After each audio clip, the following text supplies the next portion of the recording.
وَلْتَكُنْ مِنْكُمْ أُمَّةٌ يَدْعُونَ إِلَى الْخَيْرِ وَيَأْمُرُونَ بِالْمَعْرُوفِ وَيَنْهَوْنَ عَنِ الْمُنْكَرِ وَأُولَئِكَ هُمُ الْمُفْلِحُونَ. Al-Quran itu disebut hudan, petunjuk. Jadi sudah bukan menunjuk.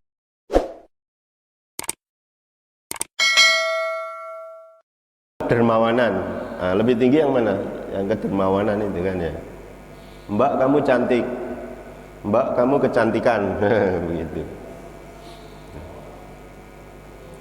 Dan Al-Quran itu mau diapa-apakan juga tidak akan terdampak sedikit pun ya.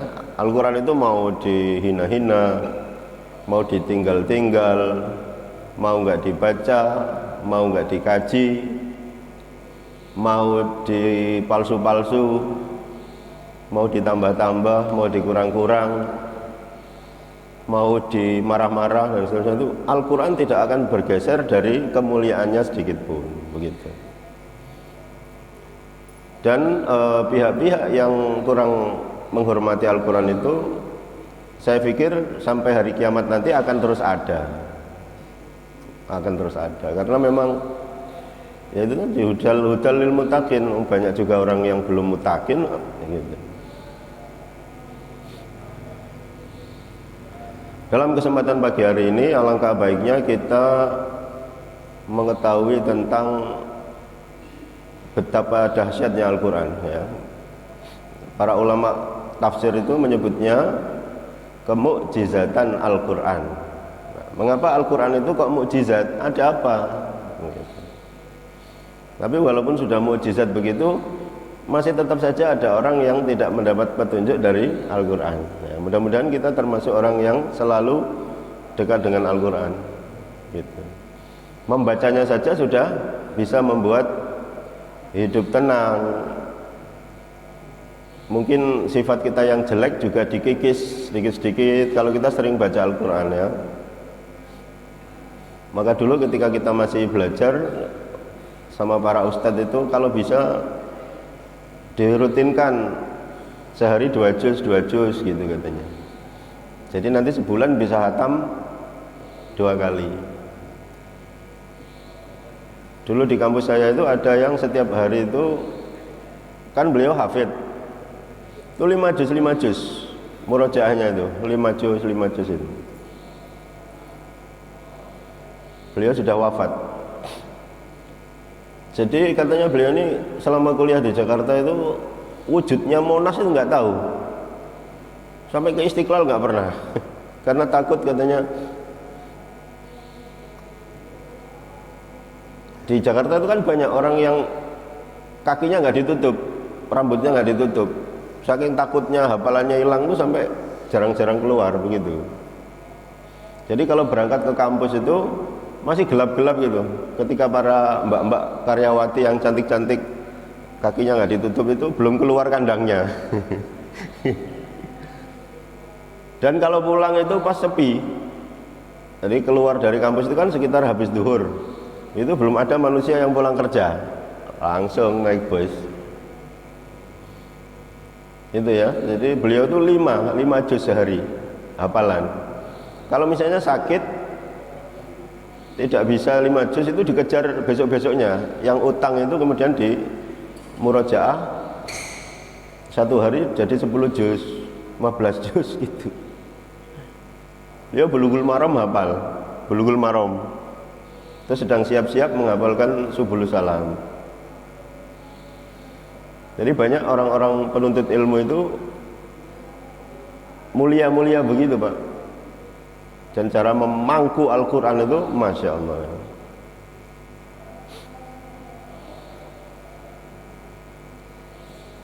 Ada juga yang di Jakarta tuh ustadz kami yang jalan nggak pernah nunduk. Kalau jalan tuh dongak gini. Padahal kan sunnahnya kan ghadul basar, menundukkan pandangan. Ghadul basar. Beliau itu malah raf'ul basar, mengangkat pandangan begini. Ustadznya dari Mesir. pemain sepak bola di klub di Mesir itu kayak Mas Muhammad Salah itu. Tapi sama ayah ibunya nggak boleh terus-terusan. Hidup kok main bola terus gitu. Akhirnya disuruh ngapalin Quran, hafid. Ustaz, kenapa kok kalau jalan ngangkat-ngangkat pandangan ke atas itu kok gak menundukkan pandangan itu? Kata beliau, nah, kalau saya menundukkan pandangan di Jakarta ini ya panen. Karena apa? Yang seger-seger itu di bawah-bawah itu banyak. Makanya beliau kalau jalan gini. Ada juga ustadz dari Palestina, namanya Syekh Muhammad Iqbal, tapi kita memanggilnya Qori Muhammad Iqbal. Itu salah satu dosen yang terkesan itu. Jadi kita manggilnya itu Ustadz Qori, karena beliau Qori. Sampai Pak Muammar ZA itu pernah beliau kritik karena salah dalam sesuatu begitu. Kampus kami ada di Salemba, terus beliau itu ngekos rumah di Manggarai, dekat ya. Jadi beliau itu kalau dari rumah ke kampus ke rumah itu mulutnya nggak pernah diam, murojaah terus, gitu. Nggak pernah diam. Pas suatu hari ditanya, Ustadz kenapa kok murojaah terus sampai dalam perjalanan kok mulutnya kok ngoceh terus gitu kan? Beliau menjawab, al jannatu laisat rakhisatan. Surga itu tidak murah. Nah, jadi surga itu harus saya tebus dengan harga yang mahal. Nah, caranya dengan melazimkan Al-Quran itu gitu.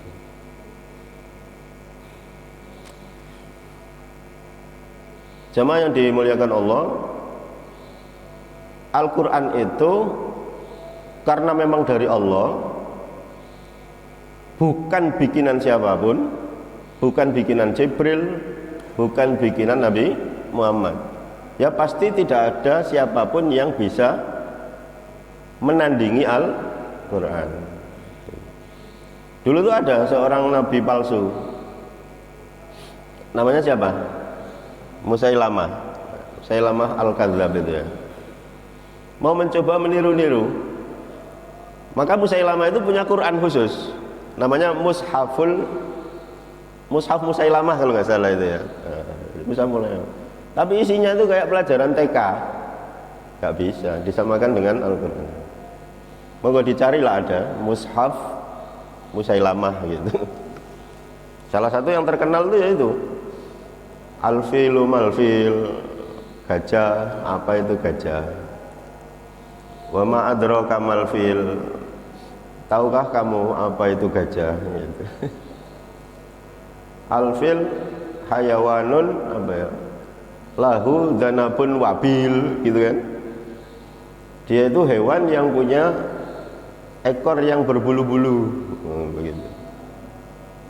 Wa khurtumun tawil, belalainya panjang. Nah gitu dulu ya, pelajaran TK, nggak ada apa-apanya gitu. Besok-besok semut, tahukah semut? Semut itu kecil kayak kamu gitu. Ya nggak ada kedalamannya sama sekali begitu ya. Di dalam kesempatan ini tidak ada salahnya kita nanti akan membahas satu tentang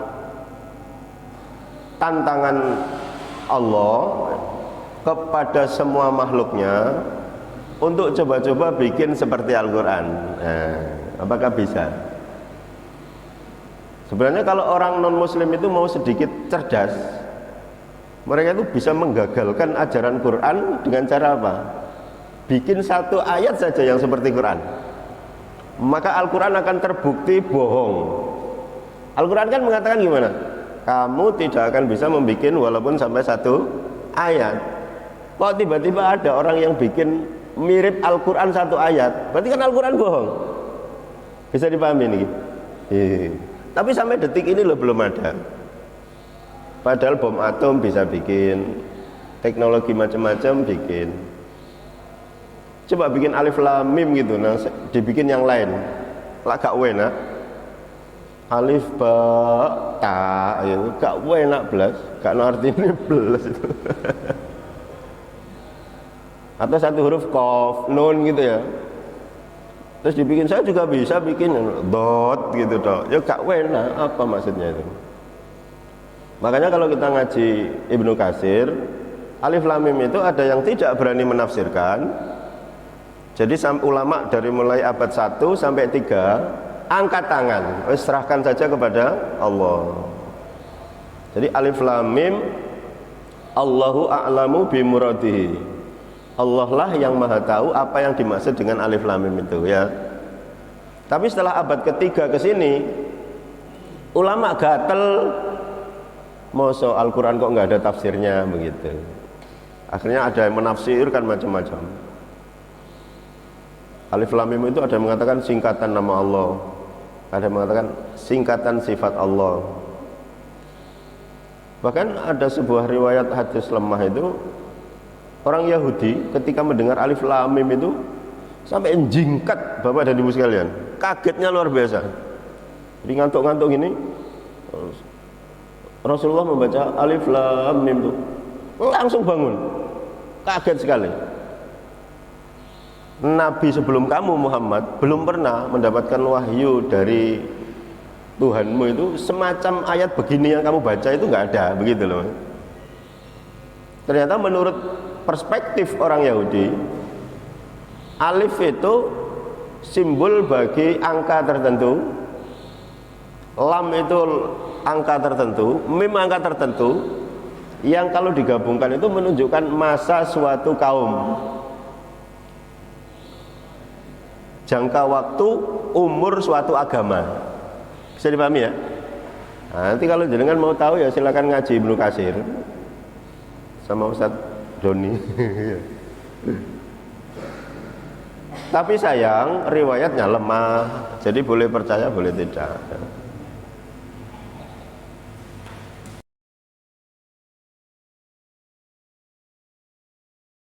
Tunjuk yang sudah derajat yang paling sempurna.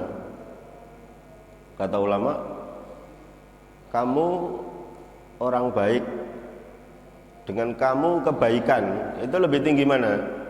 Lebih tinggi yang kamu kebaikan. Jadi seolah definisi kebaikan itu sudah ada pada diri seseorang, diri orang itu ya. Maka Al-Quran itu disebut hudan, petunjuk. Jadi sudah bukan menunjuk itu, tapi petunjuk, sudah sempurna. Pak, kamu dermawan. Pak, kamu kedermawanan. Nah, lebih tinggi yang mana? Yang kedermawanan itu kan ya. Mbak, kamu cantik. Mbak, kamu kecantikan. Begitu. Dan Al-Quran itu mau diapa-apakan juga tidak akan terdampak sedikit pun ya. Al-Quran itu mau dihina-hina, mau ditinggal-tinggal, mau nggak dibaca, mau nggak dikaji, mau dipalsu-palsu, mau ditambah-tambah, mau dikurang-kurang, mau dimarah-marah dan seterusnya, itu Al-Quran tidak akan bergeser dari kemuliaannya sedikit pun, begitu. Dan pihak-pihak yang kurang menghormati Al-Quran itu, saya pikir sampai hari kiamat nanti akan terus ada, karena memang ya itu kan hudal lil mutakin, banyak juga orang yang belum mutakin gitu. Dalam kesempatan pagi hari ini alangkah baiknya kita mengetahui tentang betapa dahsyatnya Al-Quran ya. Para ulama tafsir itu menyebutnya kemukjizatan Al-Quran. Mengapa Al-Quran itu kok mukjizat? Ada apa? Tapi walaupun sudah mukjizat begitu, masih tetap saja ada orang yang tidak mendapat petunjuk dari Al-Quran ya, mudah-mudahan kita termasuk orang yang selalu dekat dengan Al-Quran gitu. Membacanya saja sudah bisa membuat hidup tenang. Mungkin sifat kita yang jelek juga dikikis sedikit-sedikit kalau kita sering baca Al-Quran ya. Maka dulu ketika kita masih belajar, sama para ustadz itu kalau bisa dirutinkan sehari 2 juz gitu katanya. Jadi nanti sebulan bisa hatam 2 kali. Dulu di kampus saya itu ada yang setiap hari itu kan beliau hafid itu 5 juz murojaahnya itu 5 juz itu. Beliau sudah wafat. Jadi katanya beliau ini selama kuliah di Jakarta itu wujudnya Monas itu nggak tahu, sampai ke Istiqlal nggak pernah karena takut katanya. Di Jakarta itu kan banyak orang yang kakinya nggak ditutup, rambutnya nggak ditutup, saking takutnya hafalannya hilang tuh sampai jarang-jarang keluar begitu. Jadi kalau berangkat ke kampus itu masih gelap-gelap gitu. Ketika para mbak-mbak karyawati yang cantik-cantik kakinya nggak ditutup itu belum keluar kandangnya. Dan kalau pulang itu pas sepi. Jadi keluar dari kampus itu kan sekitar habis zuhur. Itu belum ada manusia yang pulang kerja, langsung naik bus. Itu ya. Jadi beliau itu 5 juz sehari hafalan. Kalau misalnya sakit tidak bisa 5 juz itu dikejar besok-besoknya. Yang utang itu kemudian di murojaah 1 hari jadi 10 juz, 15 juz gitu. Dia Bulughul Maram hafal, Bulughul Maram. Terus sedang siap-siap menghafalkan Subulus Salam. Jadi banyak orang-orang penuntut ilmu itu mulia-mulia begitu Pak. Dan cara memangku Al-Quran itu Masya Allah.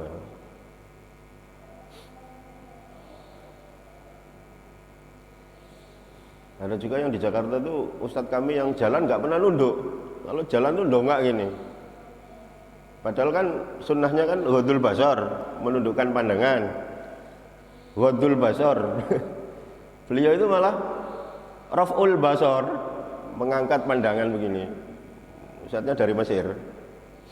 Pemain sepak bola di klub di Mesir itu kayak Mas Muhammad Salah itu. Tapi sama ayah ibunya nggak boleh terus-terusan. Hidup kok main bola terus gitu. Akhirnya disuruh ngapalin Quran, hafid. Ustaz kenapa kok kalau jalan ngangkat-ngangkat pandangan ke atas itu? Kok gak menundukkan pandangan itu? Kata beliau, nah, kalau saya menundukkan pandangan di Jakarta ini ya panen. Karena apa? Yang seger-seger itu di bawah-bawah itu banyak. Makanya beliau kalau jalan gini. Ada juga ustadz dari Palestina, namanya Syekh Muhammad Iqbal. Tapi kita memanggilnya Qori Muhammad Iqbal. Itu salah satu dosen yang terkesan itu. Jadi kita manggilnya itu Ustadz Qori. Karena beliau Qori. Sampai Pak Muammar ZA itu pernah beliau kritik karena salah dalam sesuatu begitu. Kampus kami ada di Salemba, terus beliau itu ngekos rumah di Manggarai. Dekat ya. Jadi beliau itu kalau dari rumah ke kampus ke rumah itu mulutnya nggak pernah diam, murojaah terus, gitu. Nggak pernah diam. Pas suatu hari ditanya, Ustadz kenapa kok murojaah terus sampai dalam perjalanan kok mulutnya kok ngoceh terus gitu kan? Beliau menjawab, al jannatu laisat rakhisatan. Surga itu tidak murah. Nah, jadi surga itu harus saya tebus dengan harga yang mahal. Caranya dengan melazimkan Al-Quran itu.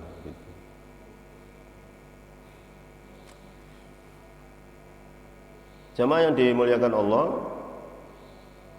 Al-Quran itu karena memang dari Allah,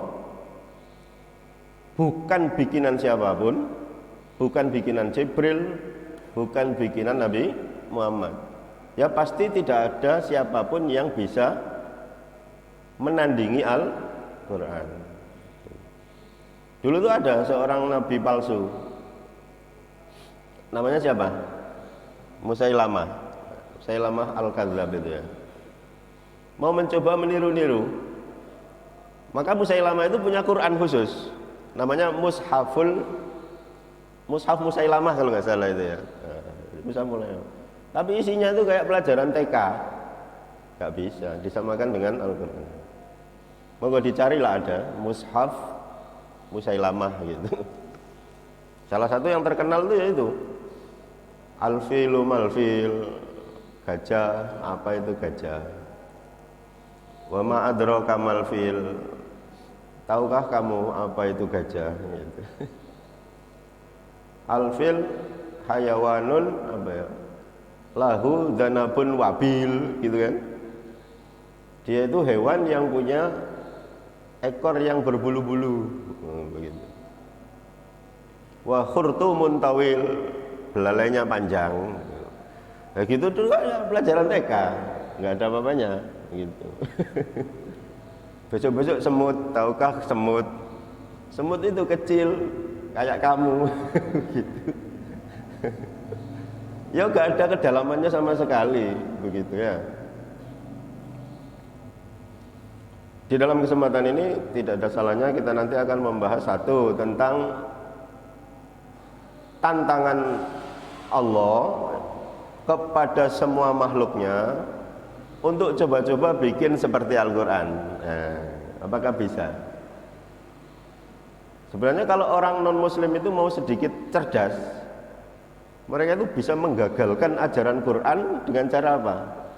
Bikin satu ayat saja yang seperti Quran, maka Al-Quran akan terbukti bohong. Al-Quran kan mengatakan gimana? Kamu tidak akan bisa membuat walaupun sampai satu ayat. Kok tiba-tiba ada orang yang bikin mirip Al-Quran satu ayat? Berarti kan Al-Quran bohong. Bisa dipahami ini? Tapi sampai detik ini loh belum ada. Padahal bom atom bisa bikin, teknologi macam-macam bikin.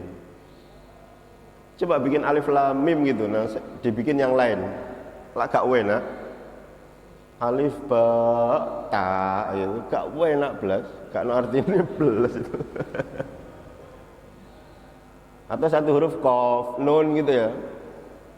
Terus dibikin, saya juga bisa bikin dot gitu toh. Ya gak enak, apa maksudnya itu? Makanya kalau kita ngaji Ibnu Katsir, alif lam mim itu ada yang tidak berani menafsirkan. Jadi ulama dari mulai abad 1 sampai 3 angkat tangan, serahkan saja kepada Allah. Jadi alif lam mim, Allahu a'lamu bimuradihi. Allah lah yang maha tahu apa yang dimaksud dengan alif lam mim itu ya. Tapi setelah abad ketiga ke sini, ulama gatel, masa Al-Quran kok nggak ada tafsirnya begitu. Akhirnya ada yang menafsirkan macam-macam. Alif lam mim itu ada yang mengatakan singkatan nama Allah, ada yang mengatakan singkatan sifat Allah. Bahkan ada sebuah riwayat hadis lemah itu, orang Yahudi ketika mendengar alif lam mim itu sampai jingkat, Bapak dan Ibu sekalian, kagetnya luar biasa. Jadi ngantuk-ngantuk gini, Rasulullah membaca alif lam mim itu langsung bangun, kaget sekali. Nabi sebelum kamu Muhammad belum pernah mendapatkan wahyu dari Tuhanmu itu semacam ayat begini yang kamu baca itu nggak ada, begitu loh. Ternyata menurut perspektif orang Yahudi, alif itu simbol bagi angka tertentu, lam itu angka tertentu, mim angka tertentu, yang kalau digabungkan itu menunjukkan masa suatu kaum, jangka waktu, umur suatu agama. Bisa dipahami ya? Nah, nanti kalau jenengan mau tahu ya silakan ngaji Ibnu Katsir sama Ustadz Doni. Tapi sayang riwayatnya lemah, jadi boleh percaya boleh tidak.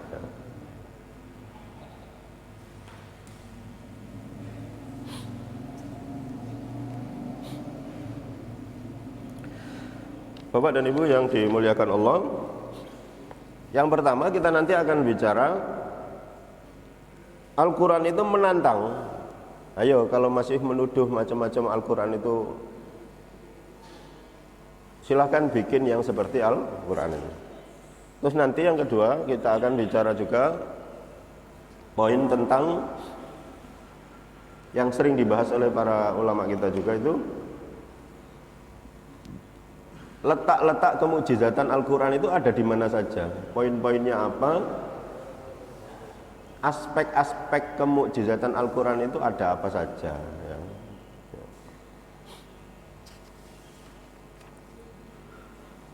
Baik, di surat Al-Isra ayat 88, nah itu Allah mulai menantang ya.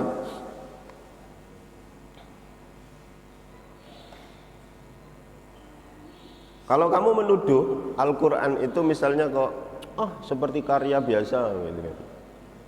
Makanya kemarin Salman Rushdie rame lagi. Itu padahal ketika saya masih kecil tuh muncul Salman Rushdie dengan ayat-ayat setannya itu ya. Tahun kemarin itu muncul lagi gara-gara dia ngisi di seminar ya, dia mau dibunuh oleh salah satu peserta seminar itu. Karena gregetan dengan karya Salman Rushdie yang ayat-ayat setan itu ya.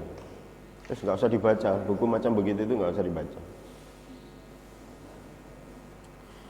Mari kita perhatikan jamaah. Qul la in ijtama'atil insu wal jinnu, katakanlah Muhammad, jikalah berkumpul manusia dan jin ala ayatu bimithli hadzal Qur'an, untuk membuat yang semisal Al-Quran. 30 juz ini. Jin, dibantu jin dan manusia.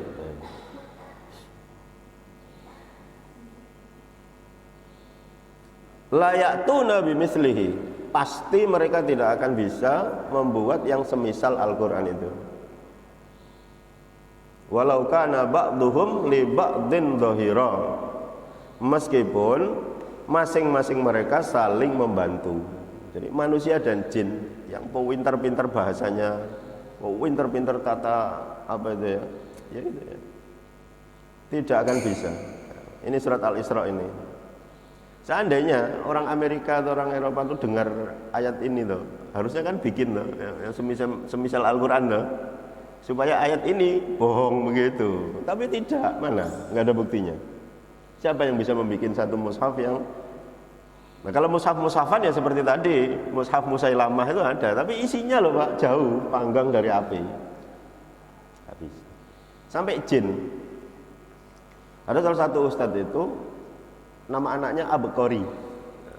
Kalau lihat di YouTube ya pasti dia senyum-senyum. Anaknya namanya Abqori. Abqori itu artinya jenius. Saya baca di salah satu tafsir, Abqori itu nisbah kepada Abqor. Abqor itu dunia jin. Dunia jin, sesuatu yang bikinan jin kan biasanya bagus-bagus loh. Sampai kalau kita ngelihat katanya apa, Prambanan itu dibikin oleh jin dalam semalam.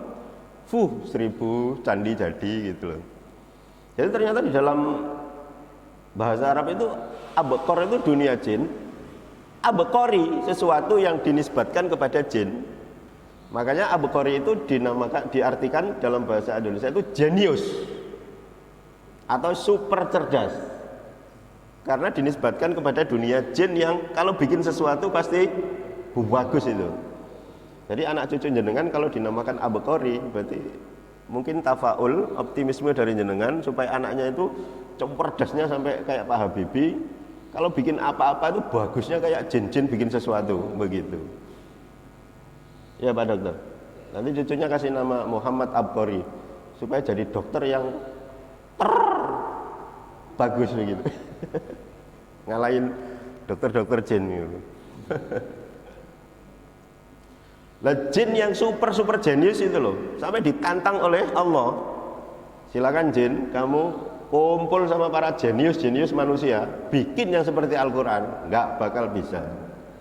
Kalau bukan mukjizat, apa berani nantang begini? Nggak berani. Tapi Al-Quran berani. Syair-syair itu, syairnya Pak Rendra, syairnya Pak Danarto, yang saya nggak paham sama sekali. Yang bikin syair-syair bagus itu nanti ya muncul lagi. Saya senang baca novel gitu. Yang bikin novel itu muncul lagi, yang bagus lagi itu novel. Itu rumah saya itu banyak novel. Bagus lagi loh, ini kok bagus lagi gitu. Tapi yang seperti Quran nggak ada. Ya wis itu di rumah satu itu tok. Ini dalilnya apa? Al-Isra ayat 88. Baiklah diturunkan supaya nggak satu Al-Quran. Wes gak mampu. Terus Allah mengatakan gimana akhirnya? Ya wis. Kalau satu Al-Quran nggak bisa, bikinlah yang 10 surat. Seperti apa? 10 surat itu seperti surat apa? Wadduha. Ya sekitaran Wadduha itulah. Alam Nasrah atau Quraisy ya. Ini ada di surat Hud ayat 13. Nah, silakan nanti dilihat Hud ayat 13.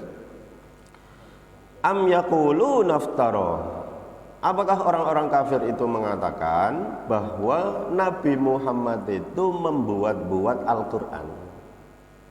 Sampai sekarang sarjana-sarjana Barat itu kan menuduh loh, kalau Al-Quran itu buatan Kanjeng Nabi. Lah masa iso Rasulullah bikin Quran itu gak mungkin. Walaupun Rasulullah lisannya fasih luar biasa, nggak bisa. Masa Rasulullah bikin Quran? Bikinan Allah, cuman diwahyukan kepada Nabi Muhammad, begitu. Makanya harus ngilmu, harus ngaji supaya ngerti, gak ngawur. Mempersepsi Al-Quran lah ngawur gimana gitu. Apakah mereka orang-orang kafir itu mengatakan Nabi Muhammad membikin Al-Quran? Kul, katakanlah wahai Muhammad, fa'tu bi asyri suwarin mislihi muftarayatin. Bikinlah 10 surat yang semisal Al-Quran, muftarayatin, yang dibikin-bikin gitu. Jadi saya itu tidak setuju ada pendapat yang mengatakan kenapa orang Arab yang jago-jago bahasa Arab itu, Bapak dan Ibu, orang Arab itu dulu bikin syair nggak pakai konsep ya. Jadi kalau mau bikin puisi itu langsung keluar dari mulut dan langsung bagus. Bahasanya itu bagus. Makanya satu-satu sering cerita kan, dulu di zaman sebelum Islam itu ada syair disebut mu'allaqat. Mu'allaqat itu yang digantung di Ka'bah. Itu syair-syair yang terbagus sak negara. Itu digantung, dipaku di Ka'bah. Gak boleh diambil sampai dimakan rayap, supaya orang-orang itu bisa melihat kualitas bahasanya yang bagus itu. Lah orang-orang macam begitu loh, disuruh bikin 10 surat pun tidak akan bisa gitu ya. Wad'u man istata'tum min dunillahi in kuntum shadiqin. Ajaklah siapapun yang bisa kamu ajak selain Allah, in kuntum shadiqin, jika kamu benar dengan tuduhanmu. Begitu ya. Ini tantangan yang kedua. Kalau satu Quran nggak bisa bikinlah 10 surat saja. Pilih yang paling pendek-pendek. Inna ta'ina, kulhu, nas, falak, lahab. Apalagi yang pendek-pendek? Al-hakumut. Terus apa lagi? Hah? Yang paling pendek yang sering kita baca itu kan inna ta'ina. Badannya kalau sudah capek, inna ta'ina. Ya sudah. Lanjutnya, tantangannya dilanjutkan. Kalau 10 surat masih berat, 1 surat saja coba kamu bikin. Yang seperti Qul huwallahu ahad misalnya begitu. Tidak akan bisa. Ini di surat Al-Baqarah ayat 23 dan surat Yunus ayat 38. Ada itu. Wa in kuntum fi raibin mimma nazzalna ala abdina, jika kamu ragu terhadap Al-Qur'an yang kami turunkan kepada Muhammad hamba kami, fa'tu bi suratin mim mislihi, silahkan membuat satu surat saja yang semisal dengan Al-Qur'an yang kami turunkan kepada Muhammad hamba kami itu. Sampai sekarang tidak pernah terwujud ya. Ini di buku-buku itu berhenti sampai di sini. Tapi kalau menurut tafsir-tafsir itu, bahkan satu ayat pun, nggak usah satu surat, satu ayat pun kita tidak akan mampu bikin. Satu ayat itu kan ada yang terbuat dari berapa huruf? Alif Lam Mim berapa huruf? 3. Yasin berapa huruf? 2. Nun berapa huruf? 1. Itu pun loh belum ada yang bikin. Kalau bikin pasti wagu, jelek. Misalnya diganti apa? Satu huruf ayo. Ayo, shin begitu. Apa shin? Gak ada maksudnya plus. Nah ternyata Allah menurunkan alif lam mim, alif lam ra. Jadi ada yang satu huruf sampai 6 huruf ya. 6 huruf contohnya apa? Kaf ha ya ain shad ha mim ain sin qaf, itu ya. Ha mim ain sin qaf itu 5. Jadi ada 1 sampai 6 huruf itu. Satu saja bikin. Nah, Ibnu Katsir itu mengatakan ini loh bukti bahwa Al-Qur'an itu mukjizat. Tidak ada yang bisa bikin walaupun pinter-pinternya kayak begitu. Saya tidak setuju, ada pendapat yang mengatakan mengapa kita kok tidak bisa membuat Al-Quran itu, karena kemampuannya itu disorf sama Allah. Disorf itu artinya dipalingkan, diambil, dicabut. Saya kok tidak setuju. Ya, kalau dicabut ya bukan mukjizat Al-Quran ya, karena seluruh makhluk tidak punya kemampuan. Enggak, silahkan bikin yang seperti Al-Quran. Kemampuanmu, kemampuan bahasamu, kemampuan kecerdasanmu masih utuh. Walaupun kamu cerdas, bahasamu sangat bagus, silakan bikin. Nggak bisa bikin, begitu loh ya. Sampean mau bikin Pak? Ya? Mau bikin? Profesor yang khusus menekuni ini, ayat-ayat yang menjelaskan tentang ilmu Pak, ya, tentang sains, ayat-ayat sains. Jadi kenapa kok minumannya ahlu surga itu kok jahe yang seperti kita bahas itu? Kenapa kok tidak yang enak itu kayak es campur atau es teler? Kan lebih enak. Minumannya ahli surga itu adalah jahe. Kok jahe?